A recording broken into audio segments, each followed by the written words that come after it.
Hi.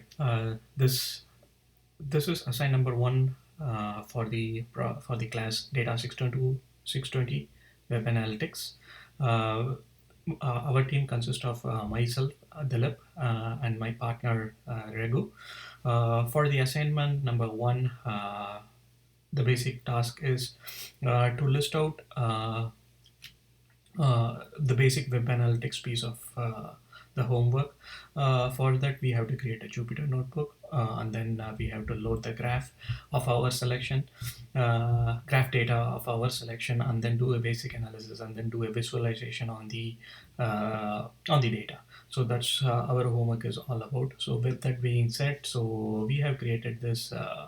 IPyNib, the Jupyter notebook, and then let's go from there.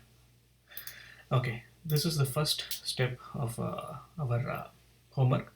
So we created this graph visualization homework. For that, we created the Jupyter notebook, and then this is a basic description about the team. As I said, the team consists of Raghu and Dilip. Coming to the ask, this is what was submitted in the assignment section. So we have to load a graph database of our choosing, and then do a basic analysis, finding the diameter and other metrics.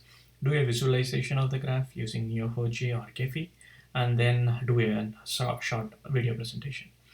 With respect to the data source, we went into the Stanford directory which had lots of other data.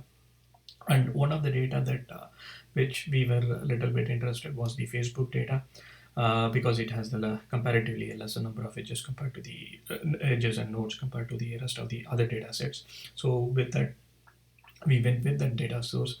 And as far as the software was concerned, we took the Anaconda distribution, and then Jupyter Notebook, and then we will do the visualization using Gephi. With respect to the analysis, first we have all the packages that is needed for us to do the analysis. Once the packages are imported, the next thing that we are doing here is we are going and reading the data. We loaded the data in one of our GitHub directory, the text file. From the text file, we are reading the text file, we are converting the text file to a CSV, and from the CSV, we are creating the graph object, which has the edges and nodes. So using NetworkX, we created the graph object here, and then we are adding all the nodes, edges and nodes into this graph object. So this is the first step of our analysis. This is the reading of the data from a text file or CSV file, and then creating the graph object. Once that is done, we wanted to see how that data actually looks like. So for that, for easy computations, what we did was we created a data frame from that object, graph from the file object. Then we wanted to see what the data exactly looks like. We did head and tail just to see what exactly it looks like. And all we see was from node and two nodes, just interlinking between the nodes. Once the graph object was ready, we tried to try to draw and see the graph. So for that, we tried lots of other visualization. From like I was trying to see what layout works best. We tried to see the circular layout, spectral layouts, but a spring layout was something that we could relate to, because the rest of the other layouts were not pleasing, and we were not able to see much information from the other layout. So we went with the spring layout for the basic graph. Once that was done, we wanted to see a basic analysis on how many nodes are there, edges and average degree. So that's what we did here, then followed by checking the diameter of the nodes. And then we wanted to see an degree histogram to see the max degree and the min degree. So that's what we did. And then we did a density check. So these are some of the basic analysis that we did. And then once this was done, we created an GXF file.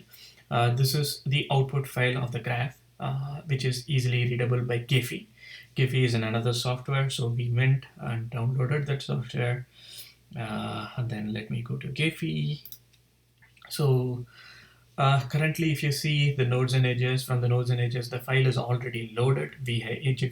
So it was so easy to import the file, so we went ahead and imported the gxf file.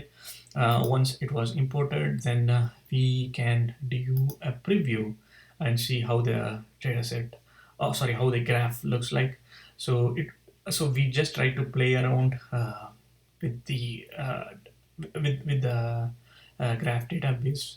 Uh, and then few things that it was really uh, nice to see was trying to do the various layouts. We tried the force layout, force atlas layout, wherein things were moving, and then we tried to see uh, just do some basic viewing of Frischmann Reingold layout. So we just try to play around with it.